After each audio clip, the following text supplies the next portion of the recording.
Nestes últimos dias eu me debrucei para ler a Carta de Coríntios. Muitos versos me chamaram a atenção. A gente fez até aquele curso que está aqui no canal de 6 aulas sobre a sabedoria de Deus versus a loucura da pregação. Foi bom, né, meu amigo? Mas enquanto eu estava lendo as cartas, preparando estudos, algumas passagens me saltaram ao coração. O irmão mesmo viu que eu preguei no meu último vídeo em cima daquela onde Paulo fala do seu livramento. Falei sobre o espinho na carne. São passagens de Coríntios. Mas essa passagem me chamou a atenção por algo muito próprio, muito do meu coração. Eu queria compartilhar com vocês. O irmão já viu o título, mas agora a gente vai entrar profundamente nesse assunto. Diz assim, 2 Coríntios capítulo 10, no verso 4. As armas com as quais lutamos não são humanas. Pelo contrário, são poderosas em Deus para destruir fortalezas. Destruímos argumentos e toda pretensão que se levante contra o conhecimento de Deus e levamos cativo todo pensamento para torná-lo obediente a Cristo.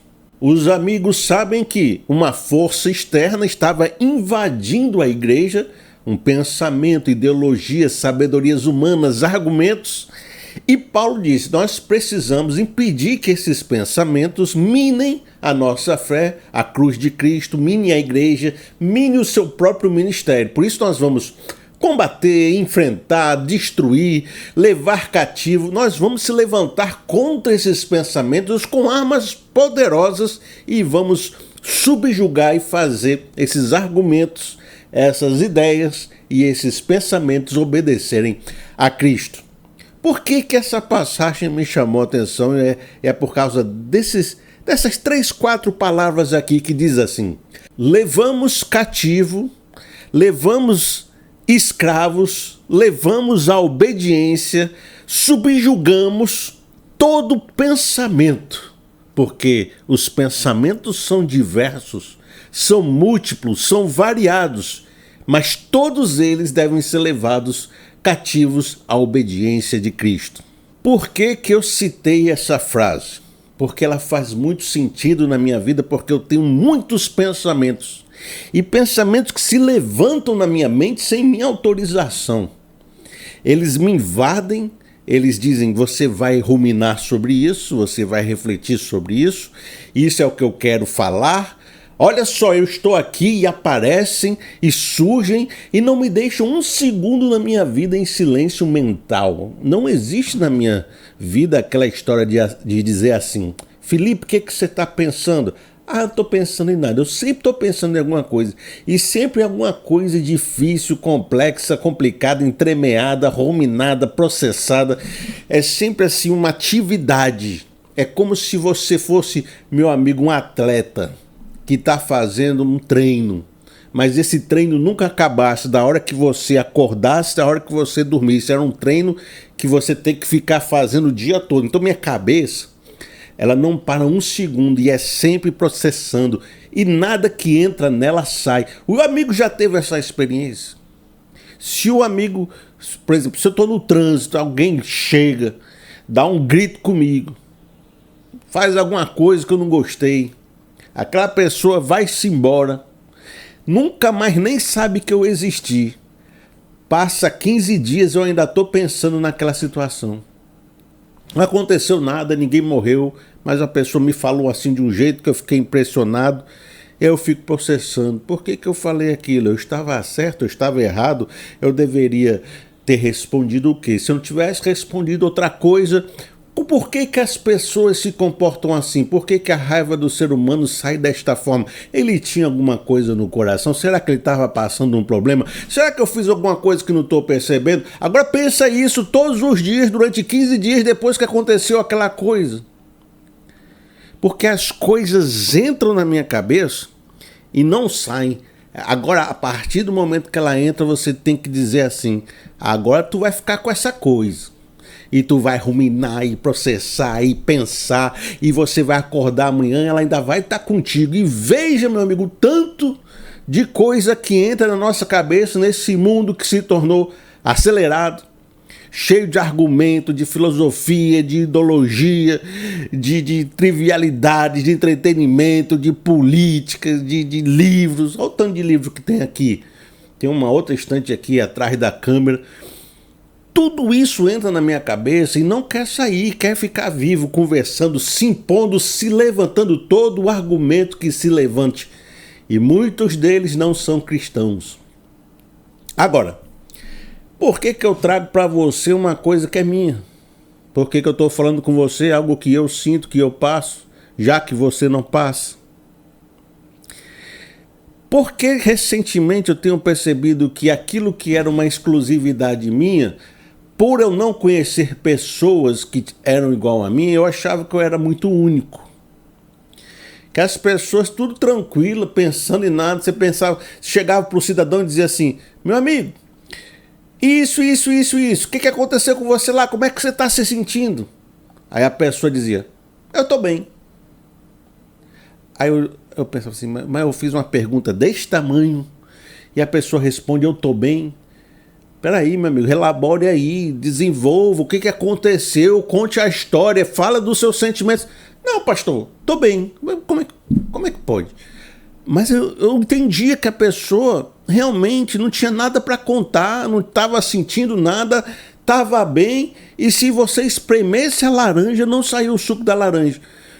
E quanto, se a mesma pergunta fosse feita para mim, talvez você tem 40 minutos para eu elaborar para você tudo que está passando no meu coração. Então eu me sentia muito único, muito sozinho, porque eu não via pessoas que eram parecidas comigo. Que toda hora estava refletindo, pensando, ruminando, processando.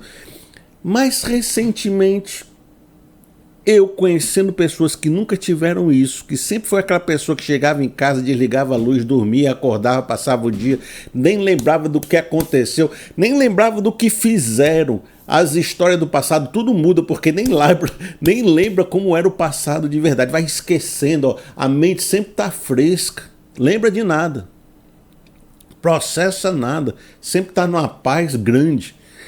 Aí alguma dessas pessoas, eu conversando recentemente, começaram a me relatar que estavam com processos parecidos com o meu, pensamentos, sentimentos que não lhe deixavam, que lhe causavam uma série de perturbações, aflições, porque não sabia lidar com esse volume de informação que a mente estava sendo pressionada a viver e a pensar e a ser e a ruminar e a processar. E aquela pessoa que era calma, tranquila, pacífica, ficou agora perturbada da cabeça. Primeiro porque não tinha isso e agora tem. E segundo porque nunca aprendeu a lidar com isso durante a vida como eu aprendi. Então elas estão tendo o primeiro contato com essa experiência nos últimos anos.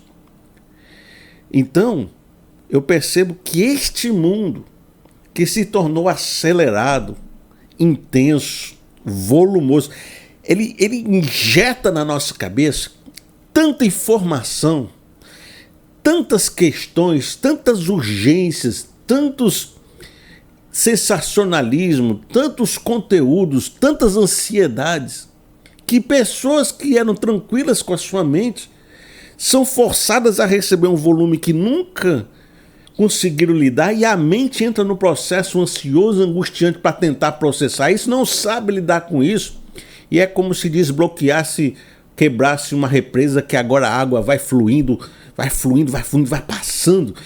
A coisa fica acelerada e as pessoas estão assim angustiadas, sem saber o que fazer, porque isso está estressando, angustiando, deixando com raiva.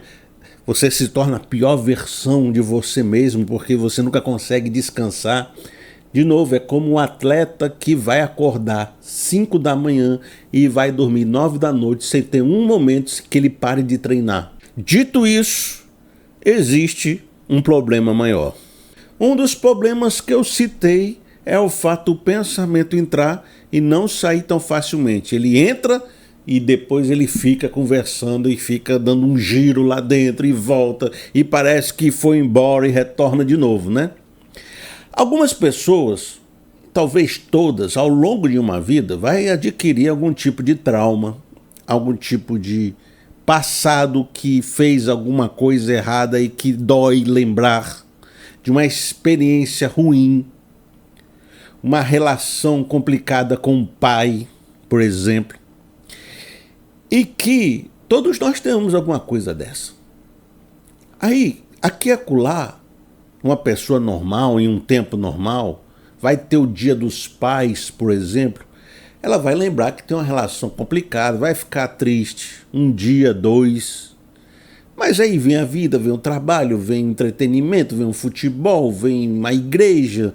E aí vai passando e você nem lembra mais daquele pai. Só vai lembrar daqui a 2 meses que aquilo aconteceu. Então é uma dor pontual. Mas uma pessoa que está com esse fluxo intenso, que está sendo lembrado de tudo toda hora e toda hora entra na sua mente e não lhe larga, quando um gatilho aparece, e o fato do fluxo ser intenso, esses gatilhos aparecem muito mais frequentes do que a gente gostaria, você é acionado. Olha, Dia dos Pais, aí você fica triste, complicado, aquele trauma se veio à tona, mas o seu pensamento está acelerado, então você não consegue desapegar disso. Você sente a dor no domingo, na segunda ainda está sentindo, mas na segunda, o tanto de fluxo de informação, argumento entrando, vem uma nova palavra que te lembra do seu pai de novo, e você entra numa crise de novo, porque aquilo não conseguiu te deixar, e na terça, na quarta, você ainda está pensando, esse fluxo intenso entra novamente para você, um novo gatilho, e você não consegue mais viver sem ter gatilhos. Palavras, momentos, experiências que te lembram de um trauma se tornam frequentes. Você não consegue abandonar o pensamento. E quanto mais ele entra, mais ele se fortalece, mais ele quer dizer assim: olha, eu tô aqui, viu? Você não vai esquecer disso, não. Você achou que você já tinha esquecido, apareci de novo. Amanhã você vai acordar, vai achar que está tudo bem, mas 10 horas da manhã eu vou aparecer para conversar com você de novo. E o seu pai? Não lembra não do seu pai? E esse indivíduo vai sendo lembrado de uma dor todos os dias. Ele vai ficando angustiado porque não consegue mais não sentir a dor. Quando não, e aí eu estou elaborando para você entender o perigo mais profundo, se por exemplo essa pessoa, ninguém está livre de ter uma insegurança em algum dia. Você está no trabalho, você fez algo errado, alguém lhe passou um sermão gigante, um chefe, você sai daquele dia dizendo: eu não sou nada, eu não sou ninguém, eu não presto para nada, eu acho que acabou para mim, não existe mais essa profissão, eu vou largar tudo, eu vou vender docinho na praia porque acabou, ninguém vai mais me contratar, ninguém vai. Você entra num processo de autoacusação, de insegurança, achando que você não presta mais para nada, que ninguém lhe ama mais. Mas isso dura 1, 2 horas, você coloca uma música no carro, vai dirigindo, começa a vir o problema de casa, outra coisa para resolver, sua mente deixou para lá, você recupera suas forças, faz uma caminhada, melhorou. Mas nesse fluxo repetitivo, ruminante, processante, cheio de gatilhos que vem de fora, e o mundo não é seu amigo não, ele fica lhe acusando, ele fica lhe apontando, ele fica te diminuindo, ele fica dizendo quão irrelevante você é toda hora.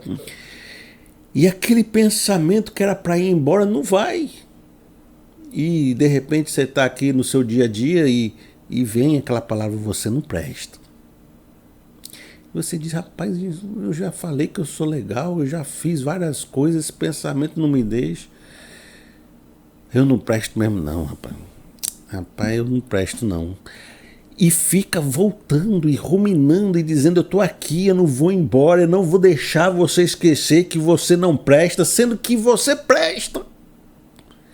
Mas é um pensamento recorrente, processante, que não lhe abandona, porque esses gatilhos que vêm de fora, nesses pensamentos e argumentos se levantam, ficam acionando suas inseguranças, seus medos. O Brasil vai acabar! Acabou! Se você acessar Twitter, X, rede de notícias, todos os dias dizem que o Brasil acabou. Todos os dias. O que é isso? É gatilho entrando todo dia. Vamos supor que você está preocupado. Passou um dia, você conseguiu ficar bem. Você abriu a internet, outro gatilho, outro gatilho, outro gatilho. A sua mente não consegue desapegar, então ela fica aumentando, colocando, somatizando tudo, sem nunca diminuir a montanha que vai chegando. Você aguentava uma montanha desse tamanho, mas uma montanha desse tamanho você não aguenta. E as travas mentais que lhe faziam controlar esse processo se rompem e o fluxo fica livre e você fica entregue. Sentimento entregue. Isso não é bom. E o texto que a gente leu diz que é preciso submeter, lutar, levar cativo todos esses pensamentos à obediência de Cristo. Eu quero voltar ao texto agora para a gente desenvolver melhor nossas armas, nossas lutas nesse processo. Diz assim, 2 Coríntios capítulo 10, no verso 4, as armas com as quais lutamos não são humanas, pelo contrário, são poderosas em Deus para destruir fortalezas. Destruímos argumentos e toda pretensão que se levante contra o conhecimento de Deus e levamos cativo todo pensamento para torná-los obediente a Cristo. Os pensamentos precisam ser submetidos, levados à obediência de Cristo.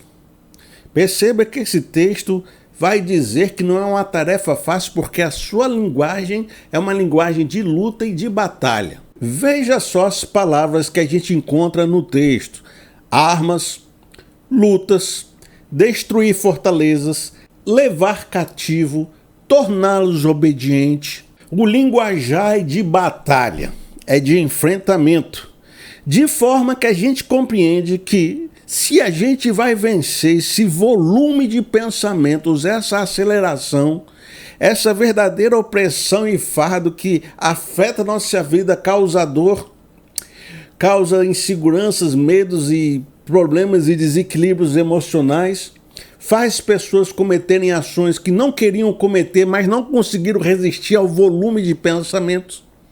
E a gente precisa então subvertê-los como se fosse a força, porque eles não vão aceitar ser submetidos de forma fácil. O volume e a força que entra é intenso e é preciso de uma força espiritual maior para contê-lo. Por isso que diz que são armas não humanas, poderosas em Deus, capazes de levar cativo esses pensamentos.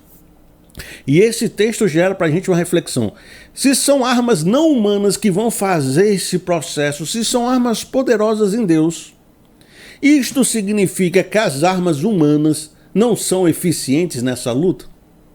De forma nenhuma, meu amigo. Você sabe que a gente está lutando e quem vier para ajudar, para somar, está dentro, está sendo aceitado de bom grado, porque todo lugar que a gente vai tentar nos ajudar de alguma forma. Então você vai ouvir, né? Olha, meu amigo, vai fazer uma consulta na terapia, ajudar a organizar seus pensamentos, conversar, botar para fora. Vai ali no psiquiatra tomar algum tipo de medicamento. Tem uns medicamentos novos aí, e aí você vai conseguir tomar e controlar esse excesso. Meu amigo, o segredo é você fazer exercício físico. Tá agora na moda da maratona, da corrida, assim, ó, todo dia. Vai ali na praça, dá uma corrida, entra nessas equipes de pessoas que vão fazendo maratona pela cidade, corridas em circuitos. Veja, vamos viajar para fazer competições. Quanto mais eu corro, mais a minha mente fica tranquila. Quanto mais eu me exercito, mais a minha mente fica em paz. Não há nada melhor do que um exercício físico. Meditações, retiros para o campo, comprar uma casa no campo, você vai lá, vai ficar ouvindo os passarinhos. Então, existem muitas armas humanas que se confundem com armas espirituais, porque ir para a natureza, o que é senão ter uma experiência espiritual na natureza, não é isso? Então essas armas são eficientes, são boas, são. Você deve usá-las na medida que for bom para você, sim. Na medida que elas se tornarem ruins, não. Mas veja, eu quero falar com você assim. Se você é uma pessoa que estava tendo dificuldade na cabeça, que nem eu tenho, né? Que nem as pessoas estão tendo. E aí você descobriu o esporte. E o esporte arrumou sua cabeça. E agora você diz para todo mundo: rapaz, sabe o que é isso? É porque você não está correndo. Sabe o que é isso? Porque você não está fazendo crossfit. Sabe o que é isso? Porque você não está fazendo beach tennis. Você já resolveu na sua cabeça, já está lindo. E agora fica sendo o arauto do esporte para todo mundo, o religioso do esporte que diz que o esporte vai salvar a sua vida.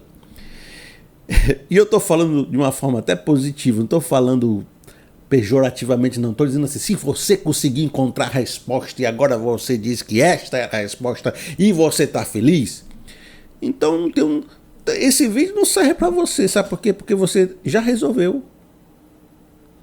Você não vai dizer que eu vou precisar de Deus. Meu amigo, eu estou aqui para falar com quem está precisando. Se você resolveu, então acabou o vídeo para você. Se a Armas Humanas resolveu, então pronto. Não tem o que dizer, não. Resolveu, resolveu. O problema que eu acho é que a gente está vivendo uma época que o volume de informação, como eu falei, ele é muito maior que uma capacidade humana, com as armas humanas, de segurar.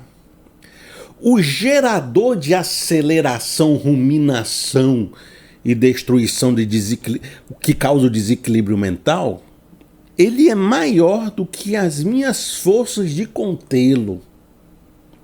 Não é nem que as armas humanas não funcionem.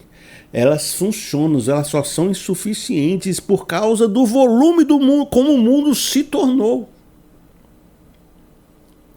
E vem aquele pensamento que diz: você nunca será amado por ninguém, ninguém lhe quer. E aí a pessoa diz: rapaz, sabe o que eu vou fazer? Eu vou correr 5 quilômetros. Coloca aqui, ó, um fone de ouvido, liga assim: palavra motivacional. Você é uma joia rara. A musiquinha de fundo. Você é uma pessoa especial. Você é um ventilador ligado no 3. Você é um coco gelado na praia. E tem a pessoa aqui, ó, correndo 5 quilômetros. Aí, ela para, tirou o fone. A ruminação volta. O pensamento acelerado, os gatilhos. Ninguém te ama. Ninguém nunca vai te amar. Você não é o sapato velho de ninguém, não serve nem para isso. Você é uma pessoa desprezível. Aí a pessoa diz: não, rapaz, o negócio é que eu corri só 5 quilômetros, vou correr 10. Você não presta para nada, você aumenta o volume no celular do fone de ouvido. Daqui a pouco você está precisando correr 15 quilômetros. Daqui a pouco você está fazendo uma maratona inteira e o povo acha que é porque você gosta da saúde. Mas é que se você não fizer a maratona inteira, você não consegue romper aqueles pensamentos. O fone está nas últimas, está dando até problema de ouvido. Porque o mundo está gritando tão alto que só um grito maior do que o mundo consegue abafar esse barulho. E o mundo que entra na sua cabeça se torna a sua própria cabeça um barulho. E você grita mais alto e ele, por causa que ele é injusto, a força de penetração é maior que a nossa força individual, ele vai e grita mais alto. E você tem que gritar mais alto. E aí fica 2 gritos na sua cabeça. A sua cabeça não está encontrando a paz, ela está se cansando tanto para poder se estressar tanto, para poder não pensar. Na verdade, ela está no oposto do que seja paz. Você está machucando a si mesmo com um estresse mental para poder parar de pensar. Em vez de menos barulho, você está gritando mais alto. E são 2 barulhos agora. É o barulho que entra de fora e o barulho que tenta romper o barulho. E 2 barulhos. E a sua mente, em vez de ficar mais calma, ela está mais atribulada, mais estressada, mais angustiada, mais a ponto de romper. Então eu digo, as armas humanas, diante do mundo atual, se tornam insuficientes. Só um poder maior do que o próprio mundo é capaz de subjugar os pensamentos e levá-los cativos à obediência de Cristo. Marcos capítulo 3, no verso 27.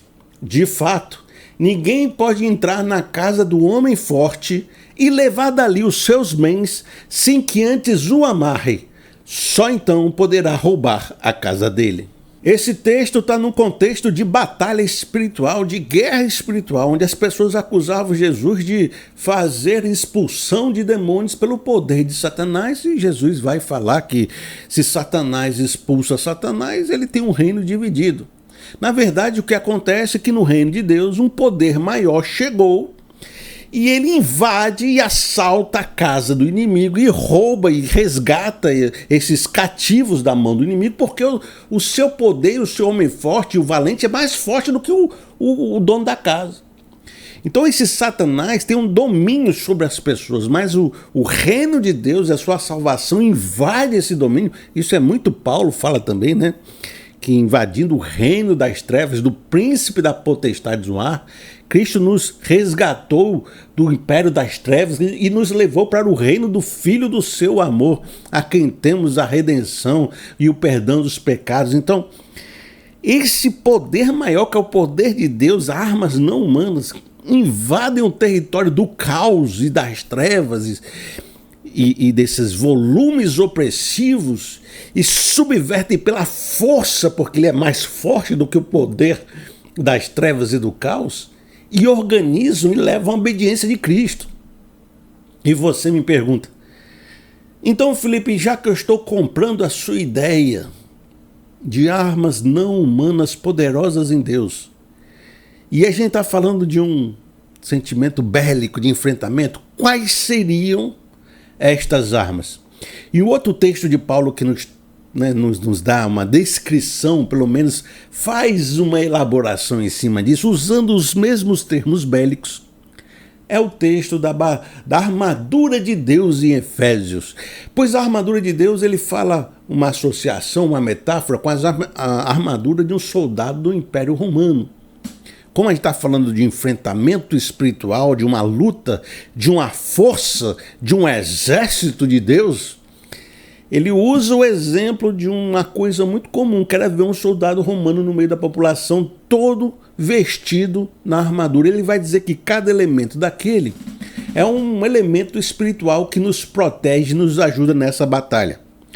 Eu vou falar de forma bem rápida, que o meu propósito não é ensinar a armadura de Deus, e eu já fiz aqui uma série de 3 vídeos que fala sobre elas. Eu vou deixar aqui no primeiro comentário se você quiser desenvolver mais esse assunto. Mas vamos ver quais são essas armas não humanas poderosas em Deus. Efésios capítulo 6, no verso 14. Ali nós temos as armas do cinto da verdade e a couraça da justiça. No 15, ele descreve o evangelho da paz.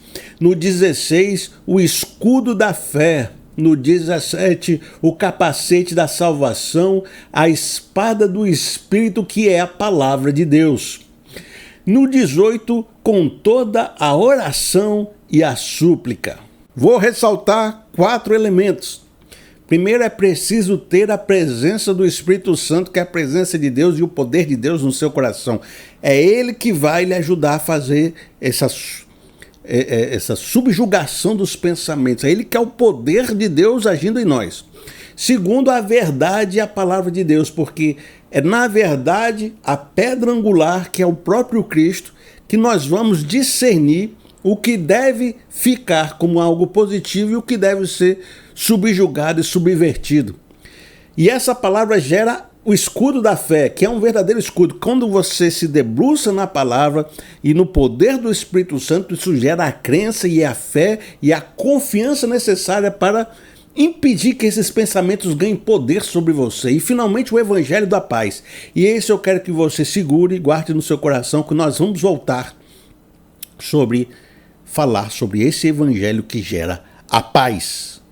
Eu vou voltar nesse assunto, mas antes eu tenho alguma coisa para falar com você. E você me pergunta, Felipe, eu tenho um questionamento. Isso que você falou, armadura de Deus, essas armas não humanas, eu conheço bastante. Eu quero trazer um questionamento para você, um questionamento que vai te quebrar todinho, Felipe. Um questionamento difícil para você. resolver agora no meu coração. Mas o amigo pode esperar só um pouquinho. Eu vou trazer aqui um testemunho para você sobre a minha questão, como é que eu lido com isso, para você entender a força do que foi essas armas na minha vida. E aí depois eu deixo você fazer seu questionamento e a gente parte e continua a nossa explicação a partir do seu questionamento. Mas espera aí um pouquinho, deixa eu conversar com você. Eu quero dizer, primeira afirmação para você. Eu quero dar um testemunho, que às vezes o povo do mundo, né? O povo que usa as armas humanas diz assim: rapaz, é só correr 20 quilômetros que você resolve a sua cabeça. Rapaz, desde que eu tomei a medicação X, me salvou, né? Então as pessoas têm as suas verdades. Deixa eu dizer a minha verdade. A minha verdade é que essas armas espirituais são a minha força. Elas me salvaram, elas são a verdade, elas me ajudaram a controlar, elas me deram poder para viver com este volume e fardo que eu tenho desde que nasci. Porque há uma tentação de tentar castrar, eliminar e nunca mais ter esses pensamentos. Mas na minha vida isso nunca aconteceu porque, primeiro, que eu sempre achei que isso era o normal, até que eu pudesse ter a compreensão do que não era. E segundo, porque eu sempre tive Deus no meu coração e Deus foi me dando uma iluminação de que esses pensamentos volumosos, caóticos, profanos e santos, incessantes, ruminantes, que não me abandonam, eles eram importantes para mim, na obra que ele tinha para mim. E sempre quando o Espírito Santo entrou no meu coração, quando a palavra de Deus trabalhava em minha vida, é como se eu recebesse de Deus a palavra que essa cruz eu vou ter que carregar, que esse espinho na carne ele não vai tirar e que a minha graça lhe basta, porque isso e esse fardo faz parte da minha obra. É dele, e aí eu reconheço hoje, que eu tiro as reflexões, que eu aceito um pensamento difícil para que eu possa, ao aceitá-lo, processá-lo, discuti-lo e chegar ao ponto de encontrar respostas melhores do que se eu fosse uma mente que não pensasse nada e só copiasse respostas que estão no livro de questões que eu nunca tive. Eu seria um papagaio dos assuntos dos outros. Mas como eu mesmo tenho meus próprios dilemas, eles são, e as minhas próprias reflexões e turbulências, elas me forçam a ter que refletir sobre estas questões e gerar respostas mais profundas.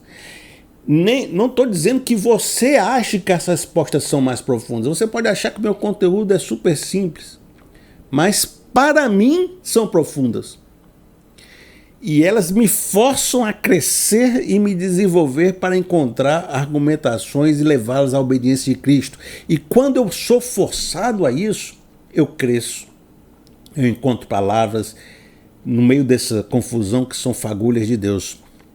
Então o que Deus fez na minha vida através do poder da armadura de Deus e do Espírito Santo habitando em mim, foi que ele disse: eu não vou retirar isso de você, mas eu vou lhe dar poder para viver no meio do caos, para subjugar o caos, para lidar, organizar, viver com ele, sem que ele lhe afete, lhe desestruture e lhe deixe instável espiritualmente. Não estou dizendo que foi fácil. E não estou dizendo que, como aquelas doenças que são oportunistas, quando você está mais fraco, elas não te tomam e causam um problema.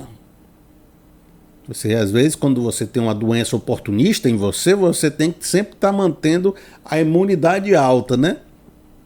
Assim como, para mim manter esse controle de forma eficiente, eu tenho que estar bem com Deus, tenho que estar bem organizado. Mas o volume nunca deixa de existir, o processamento, a ruminação. Eu só ganhei poder sobre eles. E aquilo que poderia me afetar não afeta mais por muitas coisas que talvez a gente ainda vá conversar hoje.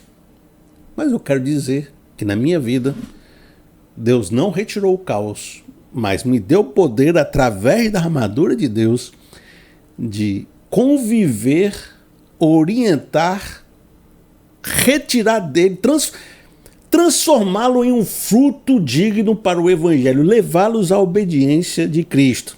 Muitas pessoas que me escutam, muitas vezes dizem, você é doido por falar essas coisas.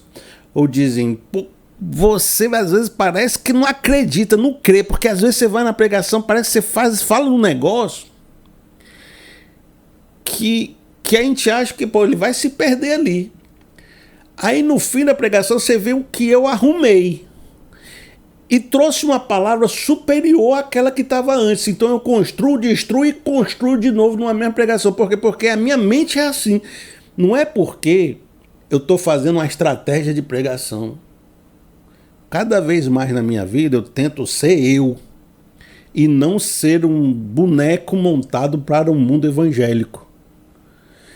E quanto mais eu sou eu, mais claro fica o que eu estou pensando. E mais claro fica a minha própria revolução mental. De que eu digo que é isso, mas também tem isso, mas não é bem assim. Mas eu chego aqui. E quando eu chego aqui, eu te dou uma complexidade de pensamento que eu não teria sem o meu caos mental governado pelo Espírito Santo, que o organiza e o submete a Cristo.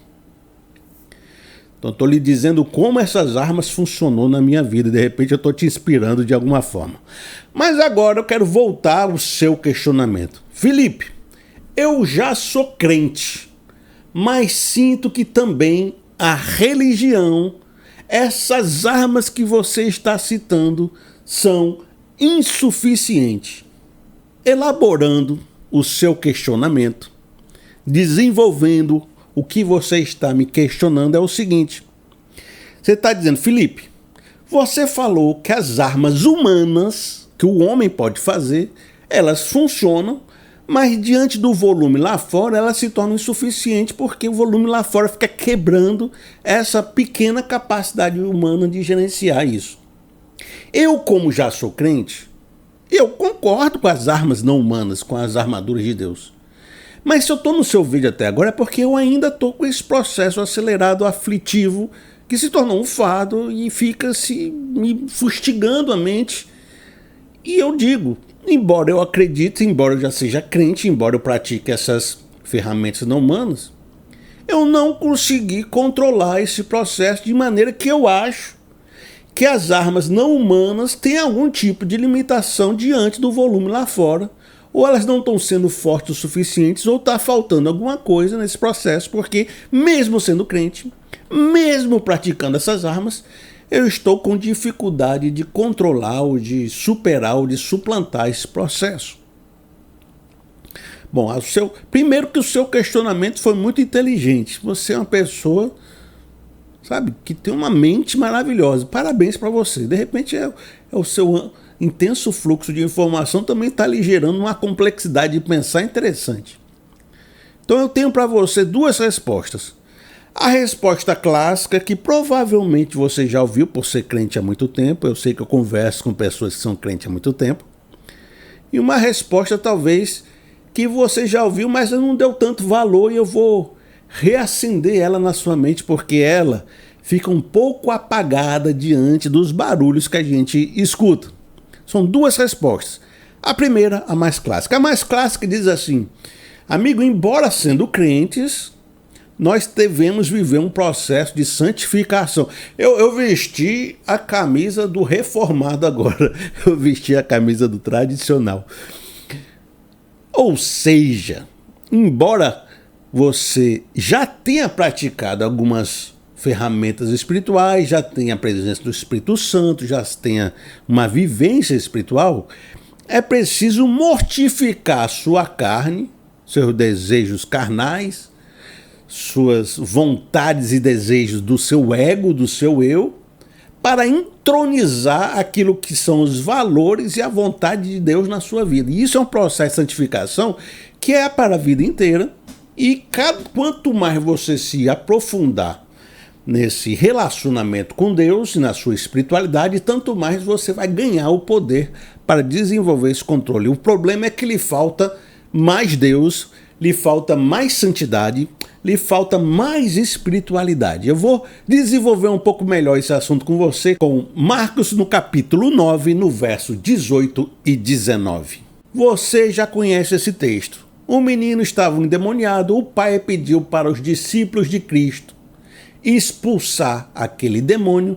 Os discípulos foram lá e não conseguiram expulsar. Verso 18. Onde quer que o apanhe, joga-o no chão. Ele espuma pela boca, range os dentes e fica rígido. Pedi aos teus discípulos que expulsassem o espírito, mas eles não conseguiram. Respondeu Jesus: ó geração incrédula, até quando estarei com vocês? Até quando terei que suportá-los? Traga-me o menino.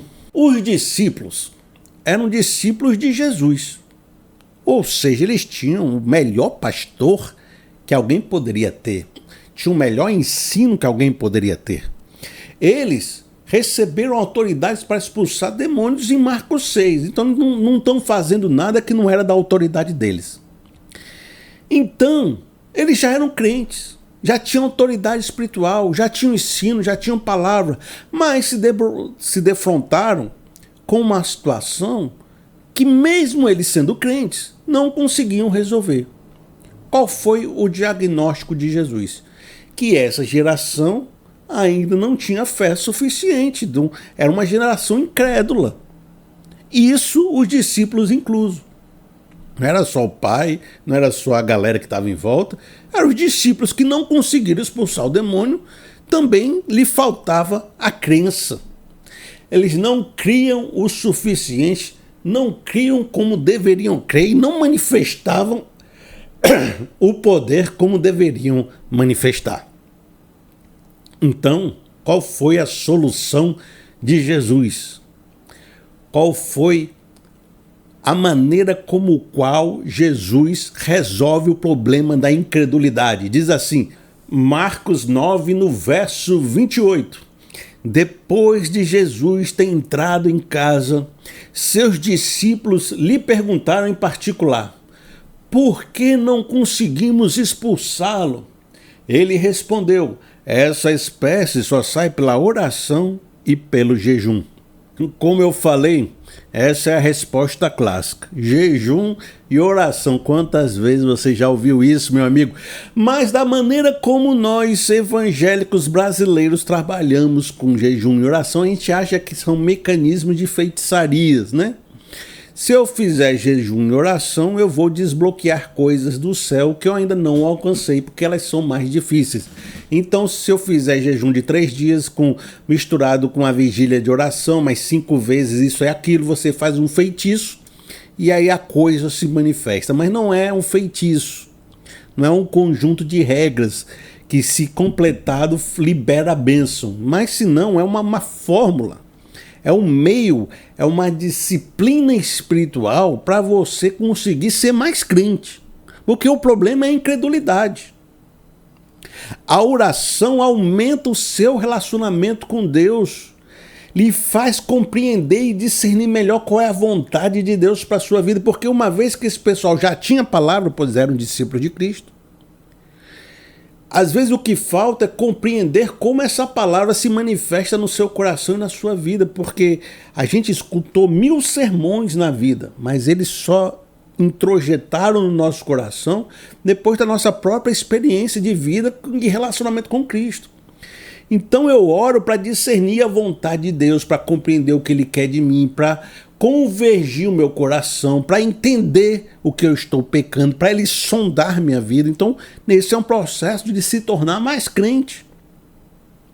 O jejum é a disciplina que promove o autocontrole, é a negação do meu desejo em favor de viver a vontade de Deus, a vida espiritual.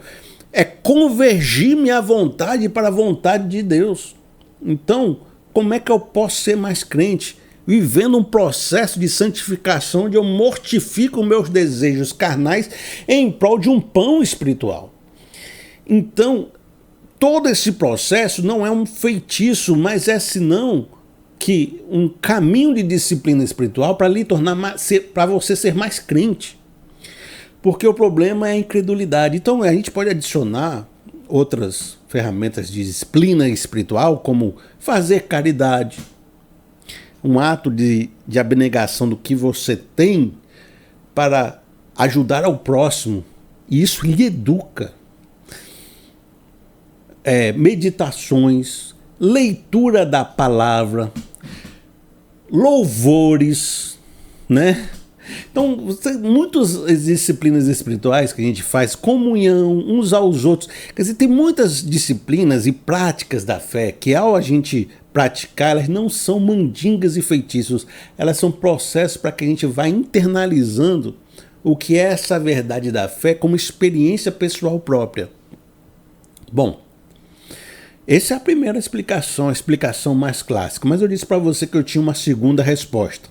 Então, a partir desse momento, nós temos a segunda resposta. Disciplinas espirituais são ferramentas poderosas para nos dar poder sobre esse volume carnal, obsessivo, ruminante, complicado que está se levantando contra o evangelho da paz que está no nosso coração. E elas nos ajudam como ferramentas humanas nos ajudam. Mas é possível perceber que algumas vezes, da maneira como ela é praticada, da forma como você enxerga o próprio evangelho, pode ser que a sua visão, a sua relação com a religião e com as próprias disciplinas estejam equivocadas. E com a sua relação equivocada, você chega em um processo semelhante de exaustão e de barulho que as armas humanas podem provocar. E eu vou explicar para você. Eu estou aqui primeiro desenvolvendo um problema para a gente desenvolver a segunda resposta. A religião e a forma como eu me relaciono com disciplinas espirituais podem me levar não ao evangelho da paz e no resultado que é levar cativo os pensamentos à obediência de Cristo, mas me levar ao mesmo processo estressante que muitas ferramentas humanas nos levam, onde os barulhos são aumentados. De novo, eu vou explicar, eu repito, porque às vezes você não compreendeu, eu não elaborei direito a frase, eu repito de uma forma diferente para ver se fica bonito na sua cabeça, né? Como assim, Felipe? Por exemplo, eu disse, alguns minutos atrás, que o indivíduo, por exemplo, ele vai aumentando o nível do exercício para poder contrapor o nível do barulho externo que vai entrando e o barulho dos seus próprios pensamentos. Daqui a pouco ele está aumentando para 10 km, para 15 km, para 20 km, para tentar controlar o volume da bagunça e do caos mental, mas ele sente dificuldade disso porque lá fora é ilimitado a capacidade de gerar dificuldades em nós e nossa capacidade humana é limitada. E em vez dele terminar com a cabeça pacificada, pode ser que ele termine estressando a si mesmo com mais barulho do que menos barulho, com duas vozes gritando mais alto para saber quem toma controle. Da mesma forma, a religião muitas vezes se processa da mesma forma. A pessoa ela não entrou num processo de pacificação, mas ela transmitiu o hiperfoco que ela tinha de outras coisas para o processo religioso. Na compreensão natural que a gente tem de senso comum de dizer, se o mundo grita alto, então eu vou gritar alto na religião. Se eles me dão mais desse negócio, então eu vou ler mais a Bíblia. Se eles falam muito mais daquele outro assunto, então eu vou mais para o culto na segunda, na terça, na quinta. E tudo que vem de volume de lá, você vai compensar usando da religião, do mundo gospel, evangélico, espiritosférico aqui. E você percebe que isso está gerando o mesmo problema. O barulho aumenta, o barulho aumenta, o barulho aumenta, o barulho aumenta. Não é um evangelho da paz, é um evangelho do barulho. Do processo de ficar aumentando a intensidade até que o barulho de cá seja tão alto que o barulho de cá seja abafado. Em vez disso estar gerando uma transformação e um controle em você, você está se desgastando para deixar de ouvir. É um hiperfoco obsessivo que não gera o evangelho da paz, senão um indivíduo muito mais ativista, estressado, obsessivo, angustiado, querendo controlar todo tipo de discurso que está à sua volta porque não pode ter gatilho. Eu escrevi até um textinho que diz assim: a obsessão e o hiperfoco não são armas não humanas poderosas em Deus. São apenas mais uma tentativa de armas humanas de se controlar. Parece espiritual, mas é um esforço de autoconvencimento. Quem está vivendo apenas um processo religioso, está nesse processo de autoconvencimento, em algum momento vai quebrar. O dique vai quebrar igual quebrou nas armas humanas. O volume vai ser tão grande, a sua capacidade de controlar vai ficando lá para trás com o processo religioso. Em algum momento isso vai invadir, vai quebrar o dique, a represa vai fluir de forma rápida. Lá no seu coração vai ter muita coisa presa que você ficou tentando abafar. E quando vier esse dique rompendo assim, passando, vai sair tudo para fora. E aquela pessoa que era o crente mais crentão, mais ativista, mais nervoso, que mandava controlar todo mundo, aquela religião tão forte vai ruir e tu vai fazer tudo aquilo que não fez antes. Vai se tornar o crente mais profano, mais pecador, porque você estava se autocontrolando, você não tinha resolvido as coisas, não tinha se transformado, não tinha virado uma nova criação. Você, na verdade, só estava abafando um grito. Só que abafar grito não resolve, não transforma. E quando você perder esse jogo, você vai entregar os pontos. E quem não come doce, quando come, se lambuza, né? Então você vai acabar sendo a pessoa que vai fazer tudo aquilo que disse para os outros não fazerem. Porque você estava sendo apenas uma pessoa religiosa. Qual a diferença do grito da religião para o evangelho da paz? Eu vou dar um exemplo para a gente construir essa compreensão.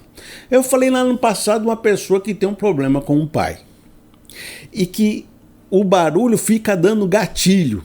E a gente tenta compensar esse barulho com outras ferramentas que são um barulho para compensar o outro e a gente fica estressado. O evangelho da paz está comprometido, por exemplo, com perdão.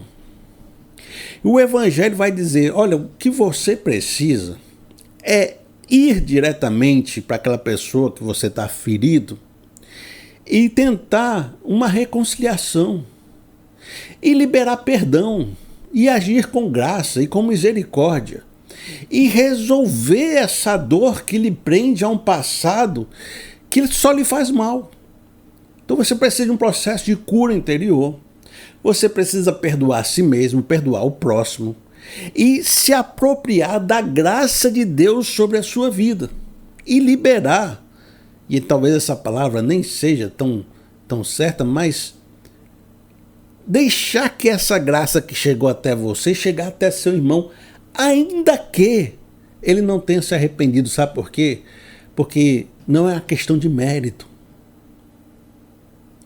Você precisa perdoar essa amargura que está no seu coração. Estou dizendo o que o evangelho da paz diria.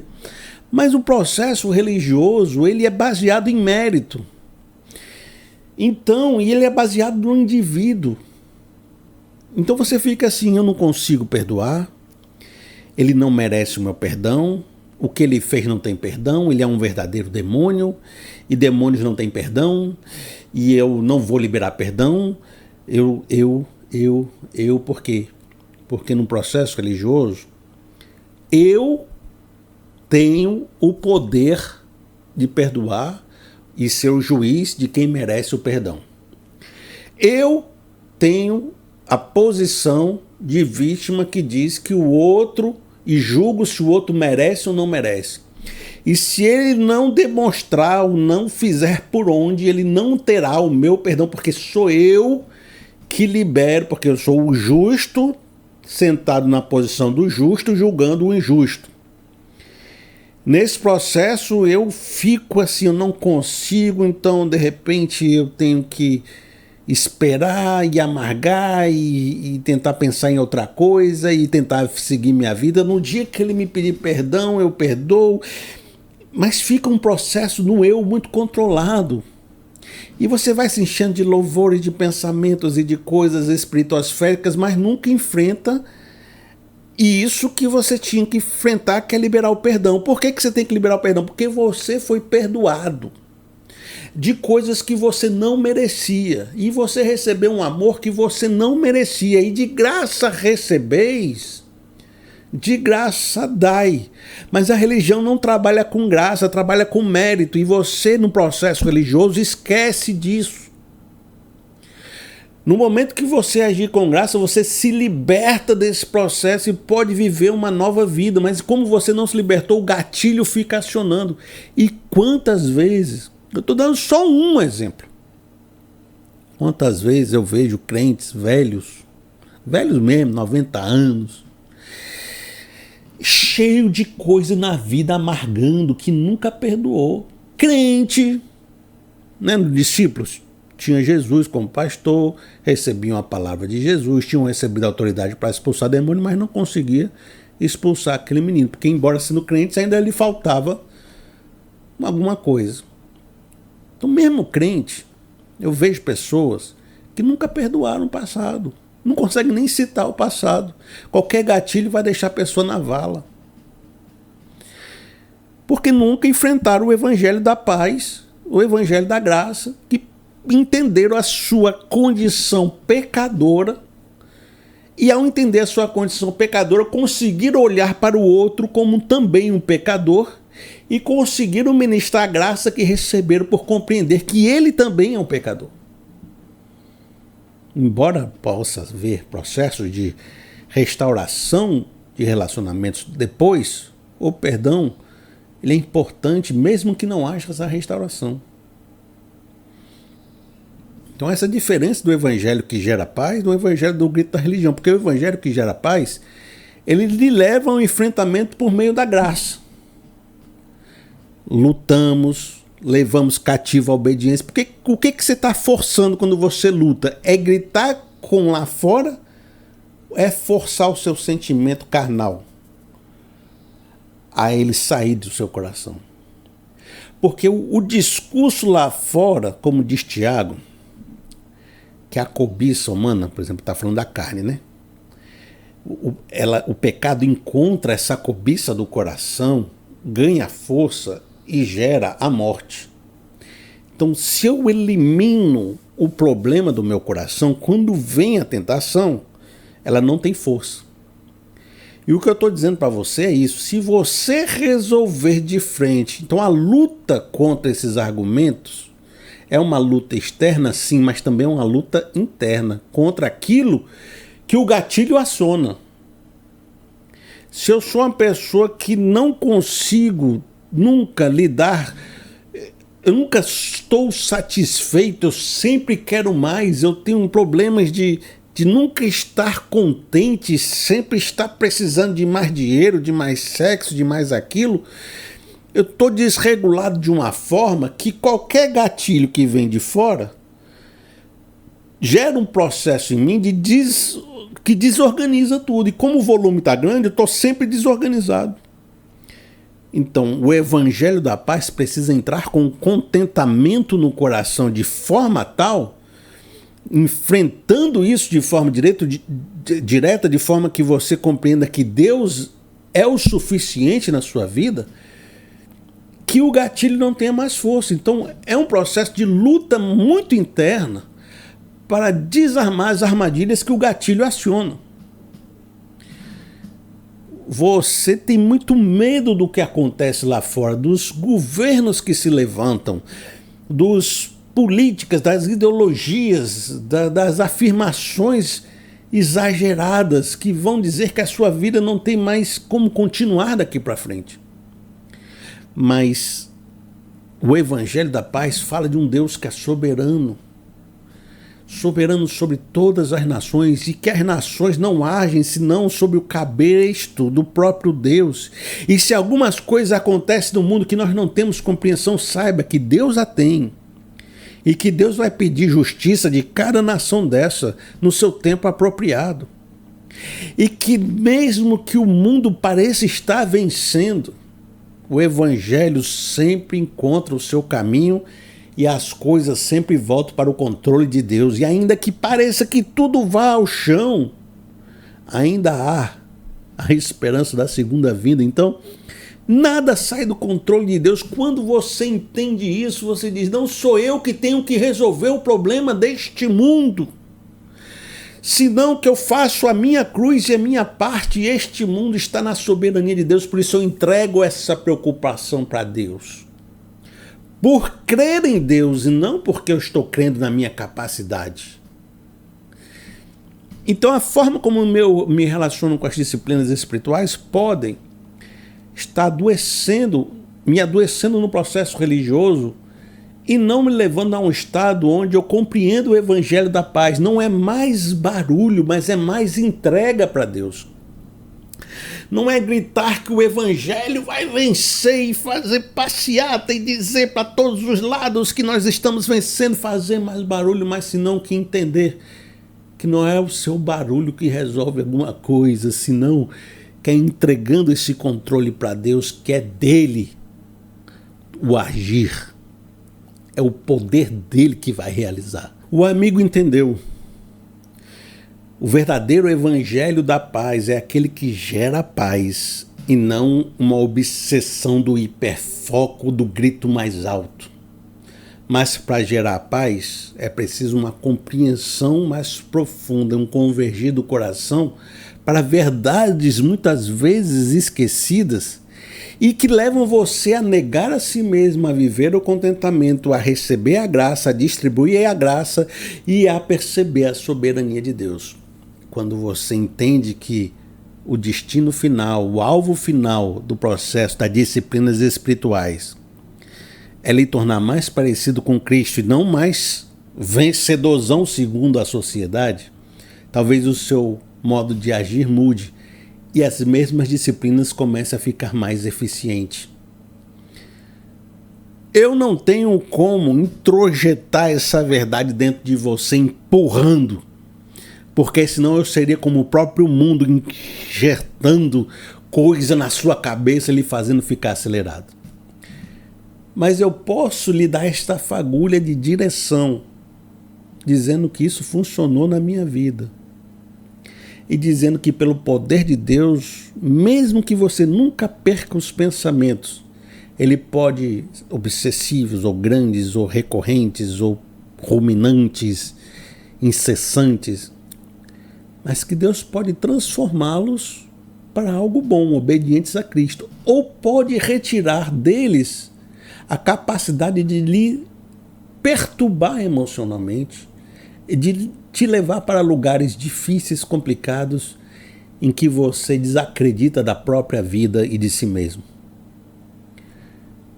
As armas não humanas poderosas em Deus são poderosas para vencer até a nossa mente caótica e acelerada. Essa é a palavra que eu tenho para você, em nome de Jesus.